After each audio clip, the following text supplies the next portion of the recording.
கோவை விமான நிலையத்தில் அண்ணாமலை செய்தியாளர்கள் சென்று வருகிறார். நிரலையில் பார்க்கலாம். எதுவுமே செல்லாது. அதனால திமுக நேற்று எங்கேயாவது என்டிஏவனுடைய கேண்டிடேட் நீங்க யோசிச்சு பாருங்க, எங்கேயாவது இந்த பஞ்சாயத்து ஆச்சா?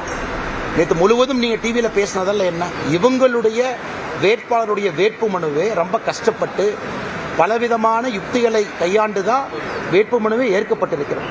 அப்படி இருக்கும்போது செந்தில் பாலாஜி யாருக்கு என்ன அட்வைஸ் கொடுத்துட்டு இருக்காங்க? கரூரில் இருந்து போட்டி போடுறாங்கன்னு நீங்கள் சொல்கிறீங்க. அதே சமயம் உங்களுக்கு பாராளுமன்ற தேர்தலுக்கு வெளியூர்லேருந்து உங்களுக்கு வேலை செஞ்சாரு நேற்று செந்தில் பாலாஜி சொல்கிறாங்க. ஆனால் செந்தில் பாலாஜி புரிஞ்சுக்கணும், பாராளுமன்ற தேர்தல் எந்த தேர்தலாக இருந்தாலும் நாம யாரையாவது கூப்பிட்டு வேலை செய்யுங்கன்னு சொல்கிறோமா?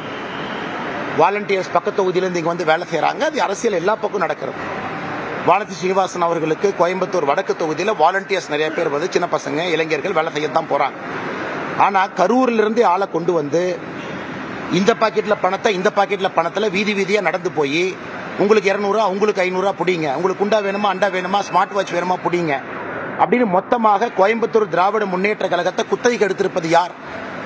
கரூரை சார்ந்த செந்தில் பாலாஜியோடு உணர்ந்து இருக்கக்கூடிய செந்தில் பாலாஜியினுடைய பினாமிகள், செந்தில் பாலாஜி தவறாக சேர்த்த சொத்துக்களை தவறாக வெளியே பணத்துக்கு கணந்து வட்டி கொடுத்திருக்கக்கூடிய செந்தில் பாலாஜியினுடைய பினாமிகளை கொண்டு கோயம்புத்தூர்ல இந்த ஜோப்புல பணமும் அந்த ஜோப்புல பணத்தையும் கொண்டு போய் வீடு வீடாக பணத்தை இறைத்து கொண்டிருக்கின்றார்.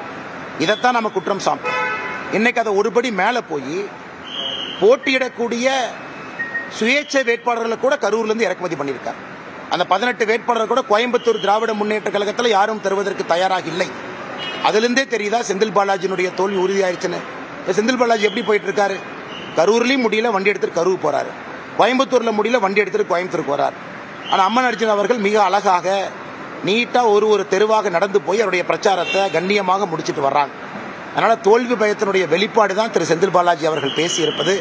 நான் ஏற்கனவே சொன்னது போல தோல்வி என்பது கோயம்புத்தூர் சவுத்தில் ஆரம்பிச்சு சேப்பாக்கு வரைக்கும் இந்த முறை தோல்வியாகத்தான் போகுது. அதனுடைய அறிகுறி தான் நேற்று வேட்பாளர்களுடைய வேட்பு மனுனுடைய ஸ்க்ரூட்டனி, அந்த நடந்த டிராமா என்பது நேற்று நடந்த ஒரு அறிகுறி. திமுக தலைமையிலான ஒரு கூட்டணிக்கும் பாஜக தலைமையிலான கூட்டணிக்கு தான் போட்டி மற்றும் சிலர் அப்படின்னு சொல்லிட்டு அதிமுக பெயர் சொல்லி குறிப்பிடாமே இருக்காரு. ஒரு அரசியல் தலைவர்கள் அவங்களுக்கு தகுந்த மாதிரி சொல்றாங்கன்னா, இன்னைக்கு பாருங்க, ஒரு ஒரு ஒரு வாக்காளர் என்ன எதிர்பார்க்கறாங்கன்னா, அவங்களுடைய முதலமைச்சர் வேட்பாளர் தினமும் களத்தில் இருக்கணும், தினமும் மக்களை சந்திக்கணும், தினமும் தொகுதியில பேசணும். இப்படித்தான் எதிர்பார்க்கறாங்க. இன்னைக்கு தேர்தலுக்கு ஒரு 6 மாசம் முன்னாடி நான் வெளியே வரல அப்படிங்கிறது ஓகே. இன்னைக்கு தேர்தலே நடந்துகிட்டு இருக்கு. தேர்தல்ங்கிறது இன்னைக்கு, நாளைக்கு, நாளான்னைக்கு 21ஆம் தேதி சாயந்தரம் 5 மணிக்கு நம்முடைய பிரச்சாரம் எல்லாம் முடிவுக்கு வந்துடும். 23ஆம் தேதி காலையில 7 மணிக்கு ஓட்டு போட ஆரம்பிச்சிருவாங்க. இன்னும் சில பேர்த்த காணும், இன்னும் அறிக்கையில் தான் இருக்கிறாங்க, இன்னும் ட்விட்டர்ல தான் இருக்காங்க.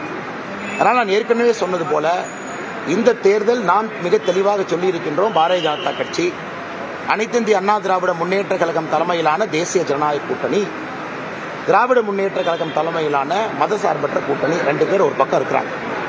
இன்னைக்கு மற்றவங்க இருக்குன்னு சொல்ல அண்ணன் சீமான் அவர்கள் கடுமையாக பிரச்சாரம் பண்றாங்க. வெயில்ல கடுமையாக பிரச்சாரம் செய்து கொண்டிருக்கிறாங்க. ஆனால் அண்ணன் சீமான் அவர்களை நான் வரவேற்கிறேன். அவருடைய கருத்து ஒரு பொது இடத்துல வைக்கிறாங்க. ஒரு வாக்கு செலுத்தக்கூடிய வாக்காளர் எல்லா கருத்தையும் கேட்டுதான் முடிவு பண்ணணும். ஆனா கருத்துக்களையே வைக்காம சில பேர் அரசியல் செய்து கொண்டிருக்கின்றார்கள். அது என்ன சொல்லணும்? தப்போ சரியோ பொது இடத்துக்கு வாங்க, தப்போ சரியோ வெயிலுக்கு வாங்க, தப்போ சரியோ மக்கள் மன்றத்தில் வைங்க. அதனால் தேர்தல் களம் ஒன்று சூடுபிடிக்க ஆரம்பித்திருக்கிறது. எல்லோரும் களத்துக்கு வரணும், எல்லோரும் மக்கள் முன்னாடி நிற்கணும். இன்னைக்கு மக்கள் அதான் எதிர்பார்க்கறாங்க. இன்னைக்கே களத்துக்கு வரலைன்னா தேர்தலுக்கு பிறகு எப்படி களத்துக்கு? நாளை சாயந்தரத்திலிருந்து என்னுடைய பிரச்சாரமும் கூட ஆரம்பிக்க இருக்கிறதுங்கன்னா, இன்று நம்முடைய பாரதிய ஜனதா கட்சியினுடைய நம்முடைய தலைமை அலுவலகத்திலிருந்து அந்த ஸ்கெட்யூல் உங்களுக்கு கொடுத்துருப்பாங்கன்னா, முதல் 4 நாட்களுக்கான நாம் பிரச்சாரம் செய்யக்கூடிய இடங்கள் பாரதிய ஜனதா கட்சி, அனைத்து இந்திய அண்ணா திராவிட முன்னேற்ற கழகம், மதுரையில் நம்முடைய கூட்டணி கட்சி முதற்கட்டமாக இந்த 4 நாட்களில் எல்லோரையும் ஆதரித்து நம்முடைய பிரச்சாரம் இருக்கு. எல்லா இடத்திலும் நம்முடைய தொண்டர்கள் இருக்கிறாங்க. எல்லா நம்முடைய வேட்புமனு தாக்கல் செய்து வேட்புமனு ஏற்றுக்கொள்ள